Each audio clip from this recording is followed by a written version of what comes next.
अस्सलाम वालेकुम स्टूडेंट्स। मेरा नाम है डॉक्टर मोहम्मद इब्राहिम और आज हम लोग पढ़ने लगे हैं anatomy of digestive system. Anatomy of digestive system के अंदर हम लोग देखेंगे कि डाइजेस्टिव सिस्टम किस तरह से काम करता है। The digestive system in human beings is composed of long muscular tube. एक लंबी सी मस्कुलर ट्यूब होती है, यानी कि ये ट्यूब जो है वो यहाँ से यहाँ तक जा रही है इस तरह से। ठीक है, ये पूरी बॉडी के अंदर फैली हुई है।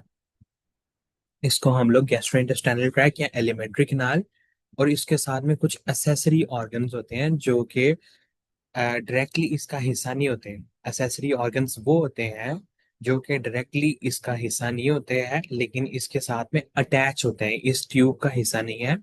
जो यहाँ से ट्यूब यहाँ से लेके एनस तक जा रही है वो इसका हिस्सा नहीं है एसेसरी ऑर्गन, लेकिन इसके साथ में अटैच है। The GI run through the ventral body cavity. ठीक है, वेंट्रल मतलब के सामने वाली साइड पे, टुवर्ड्स द फ्रंट साइड पे। जैसे कि मैं इसकी डायग्राम दिखा देता हूँ, ये एक कैविटी है, ये खाली जगह बनी हुई है बॉडी के सामने की तरफ। ठीक है, बैक साइड की तरफ नहीं है, सामने की तरफ। तो जीआईटी जो है वेंट्रल बॉडी कैविटी के अंदर चलती है। इसके अंदर ये एक्सटेंड हो रही है माउथ से लेके एनस तक, और इसके अंदर oral cavity, pharynx, oesophagus, small stomach है, स्मॉल इंटेस्टाइन है, लार्ज इंटेस्टाइन है, रेक्टम है और एनल केनाल है। ठीक है, यही ऑर्गन्स के नाम दोबारा से लिखे हैं कि जीआईटी के अंदर हमारे पास जो है वो ओरल कैविटी, ओरल कैविटी है, फेरेंक्स है, एसोफेगस है, स्टमक है, स्मॉल इंटेस्टाइन है, लार्ज इंटेस्टाइन है। ठीक है, अ, उसके बाद रेक्टम है, लिवर है और गाल ब्लैडर और पैंक्रियाज है। ठीक है, एसेसरी ऑर्गन जो है जो कि डायरेक्टली उसका हिस्सा नहीं है जीआईटी का, लेकिन उसके अंदर बहुत इंपॉर्टेंट रोल प्ले करते हैं, ये इनका कोई किरदार है जीआईटी के अंदर। उसके अंदर लिवर आता है, गाल ब्लैडर आता है, पैंक्रियाज आते हैं। हम हर एक का रोल पढ़ेंगे जल्दी अभी। ठीक है, हम लोग स्टार्ट करते हैं ओरल कैविटी से। ओरल कैविटी के अंदर क्या क्या आता है कि oral cavity is an irregular space, एक उसकी कोई शेप नहीं है, इरेगुलर सी स्पेस है। ठीक है, जिसके अंदर मसल्स हैं और हड्डियां हैं, बोन्स हैं। ठीक है, इसके अंदर लिप्स हैं, होंठ हैं, चीक्स हैं। ठीक है, उसके बाद गम्स हैं, मसूड़े, टंग। ठीक है, जुबान है और पैलेट, ऊपर वाला तालू, जिस यानी कि हमारी जुबान है ना, जुबान के एक नीचे वाला हिस्सा है। ठीक है, एक ऊपर वाला हिस्सा है जुबान के। ठीक है, तो वो पैलेट कहलाता है, ऊपर वाला हिस्सा। ठीक है, ओरल कैविटी के अंदर फॉलोइंग ग्लैंड्स पाए जाते हैं। ठीक है, ये डिफरेंट तरह के ग्लैंड्स पाए जाते हैं, मैं आपको डायग्राम के थ्रू शो करता हूँ इनको। ओरल कैविटी के अंदर डिफरेंट टाइप्स ऑफ ग्लैंड पाए जाते हैं, जैसे फॉर एग्जांपल हमारे बॉडी के अंदर इस तरह से। ठीक है, ये सबलिंगुअल है। इसके पीछे सब मैंडिबुलर ग्लैंड होता है, ये भी सलाइवा प्रोड्यूस करता है, जिसे हम लोग थूक का नाम देते हैं, या या हम लोग इसको सलाइवा कहते हैं इंग्लिश में। ठीक है, ये सबलिंगुअल ग्लैंड है। ठीक है, उसके बाद ये पेरोटिड ग्लैंड है। ठीक है, ये बैक साइड पे होता है। ठीक है, तो ये तीन ग्लैंड हैं, ये बहुत ज्यादा इंपॉर्टेंट है, ये मेजोरिटी ऑफ सलाइवा प्रोड्यूस करते हैं। उसके अलावा स्मॉल ब्यूकल ग्लैंड्स भी लिखे हुए हैं वहां पे। ठीक है, फोर्थ नंबर पे स्मॉल ब्यूकल ग्लैंड्स लिखे हुए हैं, जो कि हमारी बॉडी के अंदर स्मॉल ब्यूकल ग्लैंड जो है वो चीक्स के साइड पे होते हैं। ये छोटे छोटे ग्लैंड होते हैं जो कि हमारी चीक्स के साइड पे प्रेजेंट होते हैं, और ये भी सलाइवा प्रोड्यूस करते हैं। ठीक है, अब उसके बाद हमारे पास आ जाता है एनाटमी ऑफ फेरेंक्स। फेरेंक्स जो है, ये फेरेंक्स जो है नोज के पीछे से ये एरिया है, इसको हम लोग फेरेंक्स कहते हैं। ठीक है, this area is known as pharynx. ये वाला जो पोर्शन है सारा का सारा, ये वाला, ठीक है, यहाँ से लेके यहाँ तक, इसको हम लोग फेरेंक्स का नाम देते हैं। इसके तीन हिस्से हैं। नेजोफेरेंक्स जो नेजल कैविटी के सामने एरिया है, उसको हम लोग नेजोफेरेंक्स कह रहे हैं। जो ओरल कैविटी के सामने, जहाँ से हम लोग खाना खाते हैं, उसके सामने जो एरिया है उसको हम लोग ओरोफेरेंक्स का नाम दे रहे हैं। ठीक है, और लेरेंजियोफेरेंक्स जो कि लेरेंक्स के साथ जाके मिल रहा है, वो लेरेंजियोफेरेंक्स है। ठीक है, ये जो है नोज की कैविटी के साथ भी मिल रहा है। ठीक है, अगर आप डायग्राम को ध्यान से देखें, ये देखो, अगर आप डायग्राम को ध्यान से देखें तो ये नोज की कैविटी के साथ भी मिल रहा है, ये ओरल कैविटी के साथ भी मिल रहा है। ठीक है, continuous with the cavities of nose, nose की कैविटी के साथ भी मिल रहा है, माउथ की कैविटी के साथ भी मिल रहा है, और ये लेरेक्स के साथ भी मिल रहा है। ठीक है, तो इसके तीन हिस्से हैं, नेजोफेरेंक्स, ओरोफेरेंक्स और लेरेंजियोफेरेंक्स। ठीक है, इसके बाद हमारे पास जो है वो आ जाता है एसोफेगस। एसोफेगस जो है, एसोफेगस जो है वो तकरीबन इसके नीचे से स्टार्ट होती है एसोफेगस।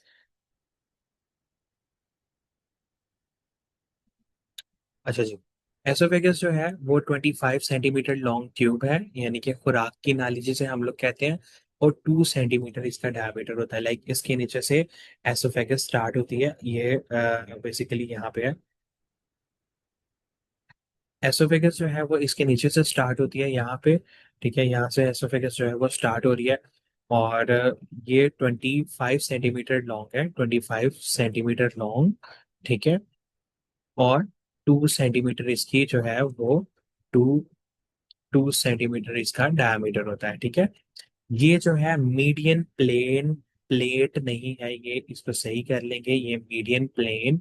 ठीक है, in the thorax it lies in the, यानी कि गले के बिल्कुल दरमियान में, थॉरेक्स हम लोग कहते हैं गला। ठीक है, और ये गले के बिल्कुल दरमियान में हम लोगों ने मीडियल लाइन पढ़ी थी, मीडियल लाइन जो कि बॉडी को बिल्कुल दो हिस्सों के अंदर डिवाइड करती है। ठीक है, तो ये भी उसी की बात कर रहे हैं कि मीडियन प्लेन के अंदर लाई करती है, यानी कि बिल्कुल दरमियान के अंदर जो है वो गुजरती है। ठीक है, वर्टिब्रल कॉलम के सामने, यानी कि जो हमारी पसलियां होती हैं, सॉरी हमारी रीढ़ की हड्डी होती है, उसके आगे होती है या उसके सामने होती है, और ये ट्रैकिया के पीछे होती है। ये देखें, अगर आप इधर भी देखें, अगर मैं इसको पॉइंट आउट करता हूँ, ये आगे जो है लेरेक्स है, लेरेक्स के आगे आगे ट्रैकिया है, और पीछे वाली साइड पे जो है वो एसोफेगस है। ठीक है, और हार्ट, दिल और ट्रेकिया के पीछे जो सांस की नाली होती है उसके पीछे होती है खुराक वाली नाली। एंड फ्रॉम, ये फेरेंक्स से स्टार्ट होती है, इसके ऊपर ये फेरेंक्स होता है, ये फेरेंक्स से स्टार्ट हो रही है, और स्टमक में जो हमारा मैदा होता है उसके अंदर जाके ये एंड होती है। इसके आगे हमारे पास आता है, इसके आगे हमारे पास आता है जी स्टमक। इसके आगे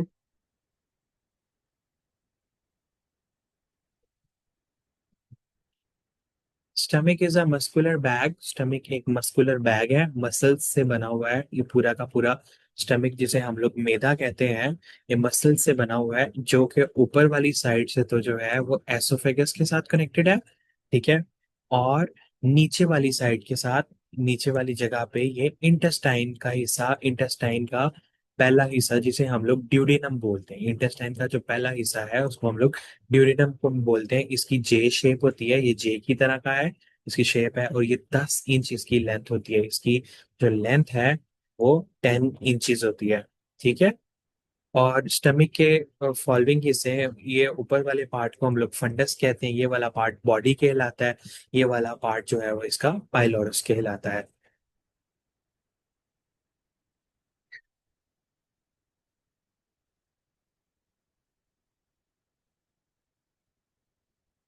अच्छा जी, इसके आगे हमारे पास आ जाता है जी स्मॉल इंटेस्टाइन। ठीक है, कि सबसे पहले नंबर के ऊपर हमारे पास जो है वो ओरल कैविटी, और उसके बाद फेरेंक्स आता है, उसके बाद एसोफेगस आता है, एसोफेगस पढ़ लिया, उसके बाद स्टमक को पढ़ लिया हम लोगों ने। स्टम आगे से जो स्टमक है वो इंटेस्टाइन के पहले हिस्से पे कनेक्ट होता है, जिसे हम लोग ड्यूटेनम का नाम देते हैं। The small intestine extend from, यहाँ से शुरू होती है, स्टमक से शुरू होती है, वहां पे ये जो जंक्शन बन रहा है, ये वाली जो जगह होती है इसको हम लोग इलियोसिकल, सॉरी, ये स्टमक से शुरू हो रही है, और ये जहाँ पे खत्म होती है, जहाँ पे खत्म होने से मुराद ये है इलियोसिकल जंक्शन पे ये खत्म होती है।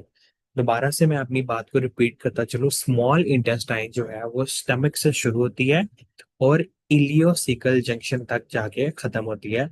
इलियोसिकल जंक्शन से मुराद ये है कि जहाँ पे आइलियम शुरू हो रही है, सॉरी, आइलियम खत्म हो रही है। आइलियम जो है स्मॉल इंटेस्टाइन का सबसे लास्ट पार्ट है। स्मॉल इंटेस्टाइन के तीन हिस्से हैं, ड्यूडिनम, जेजुनम और आइलियम। ठीक है, ये आइलियम, ये ड्यूडिनम है, ये जेजुनम है और ये आइलियम है। ठीक है, इसके बाद जो है वो लार्ज इंटेस्टाइन स्टार्ट हो जाती है इस तरह से। ठीक है, तो ये वाली जो है ये लार्ज इंटेस्टाइन है।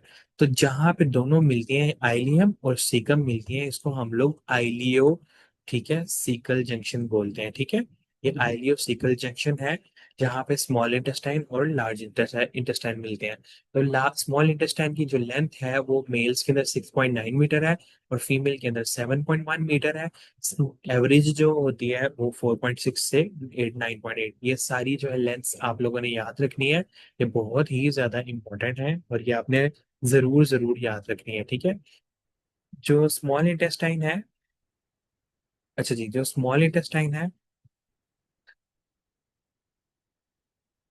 स्मॉल इंटेस्टाइन वो एब्डोमिनल कैविटी के अंदर होती है, by large intestine surrounding by large intestine. ये एब्डोमिनल कैविटी यानी कि पेट की जो हमारी खाली जगह होती है उसको हम लोग एब्डोमिनल कैविटी कहते हैं, और वहां पे पाई जाती है। और इसके इर्द गिर्द जो है लार्ज इंटेस्टाइन पाई जाती है। जैसे आप देख सकते हैं कि इसके इर्द गिर्द क्या है, लार्ज इंटेस्टाइन है। ये स्मॉल इंटेस्टाइन के तीनों हिस्सों की लेंथ लिखी हुई है कि ड्यूडिनम क्या जो है ना वो लेंथ 2.5 से 3.8 मीटर लिखी है, लेकिन ये गलत है, इसको आप सही करेंगे। ड्यूडिनम ड्यूडिनम की जो लेंथ होती है वो 20 to 25 सेंटीमीटर होती है या 8 to 10 इंचेस इन लेंथ होती है। ये ड्यूडिनम की गलत लेंथ लिखी है। जेजुनम की 2.5 मीटर लेंथ है, आइलियम की 2 to 4 मीटर जो है वो लेंथ है। ठीक है, ये आप लोगों ने ये तीनों पार्ट्स लिखे हुए हैं। ड्यूडिनम वो होता है जो कि स्टमक से कनेक्ट होता है, आगे जेजुनम से कनेक्ट हो रहा था। जेजुनम की लेंथ जो है वो 2.5 मीटर है, और आइलियम जो सबसे लेंथी पार्ट होता है वो 2.4 से लेके 4 मीटर तक इसकी लेंथ होती है। अच्छा जी, इसके बाद इंटेस्टाइन्स के अंदर जो इंटेस्टाइन होती है फॉर एग्जांपल, उसके अंदर कुछ स्ट्रक्चर्स होते हैं। म्यूकस मेम्ब्रेन के अंदर, mucous membrane of small intestine, उसके अंदर कुछ स्ट्रक्चर्स होते हैं। इंटेस्टाइन जो होती है वो इतनी स्मूथ नहीं होती है, उसके ऊपर ना इस तरह से स्ट्रक्चर्स होते हैं, फिंगर लाइक प्रोजेक्शंस, उंगली की तरह के प्रोजेक्शंस होते हैं। ठीक है, माइक जो स्मॉल इंटेस्टाइन होती हैं माइक्रोस्कोपिक होते हैं, बिल्कुल छोटे छोटे होते हैं। उसकी रीजन क्या होती है इन प्रोजेक्शंस की, कि ये इनको वैसे विलाई कहा जाता है, इनसे एब्जॉर्प्शन बढ़ती है। फॉर एग्जांपल, अगर अगर हम लोग कुछ खाना खाते हैं, फॉर एग्जांपल ये दो सरफेसेस हैं या दो मेम्ब्रेन्स हैं, एक ये मेम्ब्रेन है और एक ये मेम्ब्रेन है। ठीक है, अब यहाँ से भी खाना गुजर रहा है, यहाँ से कैल्शियम वगैरह गुजर रहा है, और यहाँ से भी कैल्शियम वगैरह और मिनरल्स या न्यूट्रिएंट्स वगैरह गुजर रहे हैं। ठीक है, तो कौन सी मेम्ब्रेन जो है वो ज्यादा से ज्यादा जो है वो एब्जॉर्ब करेगी, बेसिकली वो ये वाली मेम्ब्रेन होगी, क्योंकि इस मेम्ब्रेन के अंदर यहाँ से भी एब्जॉर्प्शन होगी, यहाँ से भी एब्जॉर्प्शन होगी, यहाँ से भी एब्जॉर्प्शन होगी, यहाँ से भी एब्जॉर्प्शन होगी, यहाँ से भी होगी और यहाँ से भी होगी, लेकिन इधर सिर्फ इधर से ही होगी एब्जॉर्प्शन। तो इस वजह से इसका एब्जॉर्प्शन सरफेस एरिया बढ़ाने के लिए कि ज्यादा से ज्यादा हमारे ब्लड के अंदर चीजें जज़ब हो, हम लोग जो खाना खाएं हमें ज्यादा से ज्यादा एब्जॉर्प्शन हो, ये अल्लाह ताला ने इस तरह से हमारी जो है वो इंटेस्टाइन्स को बनाया है। ठीक है, तो ये म्यूकस मेम्ब्रेन होती है, स्मॉल इंटेस्टाइन के अंदर सेल्स होते हैं जो कि म्यूकस रिलीज करते हैं। म्यूकस रिलीज करना से मुराद है, म्यूकस जो है वो एक लाइक सिक्रीशन होती है। ठीक है, वो सिक्रीशन होती है, ये इस तरह से फैली होती है म्यूकस मेम्ब्रेन के अंदर, इस तरह से विलाई प्रेजेंट होते हैं जो कि एब्जॉर्प्शन करने के अंदर अंदर हेल्प करते हैं। आगे हमारे पास आ जाता है लार्ज इंटेस्टाइन। लार्ज इंटेस्टाइन जो है वो वो स्टार्ट हो रही है आइलियम से एनस तक जाती है। ठीक है, इसकी 1.5 मीटर लेंथ होती है। ये पूरे डाइजेस्टिव ट्रैक का 1/5 हिस्सा है, यानी कि अगर पूरे डाइजेस्टिव ट्रैक के 5 हिस्से किए जाएं तो सिर्फ और सिर्फ अगर स्मॉल लार्ज इंटेस्टाइन है उसके अंदर से एक हिस्सा है। ठीक है, लार्ज इंटेस्टाइन के फॉलोइंग पार्ट्स हैं। सबसे पहले आता है सीकम, ये वाला इसका पार्ट सीकम है। उसके बाद कोलोन आती है, कोलोन के अंदर असेंडिंग कोलोन ऊपर जाने वाली, ट्रांसवर्स कोलोन आती है, उसके बाद डिसेंडिंग कोलोन जो नीचे आ रही है, और सिग्माइड कोलोन, ये this part is known as sigmoid colon. उसके बाद रेक्टम है और उसके बाद एनस आ जाता है। ठीक है, that's the end of the digestive track. एक इसका ओवरव्यू दिया हुआ है इस डायग्राम के अंदर। इसको एक मर्तबा पढ़ लेते हैं हम लोग।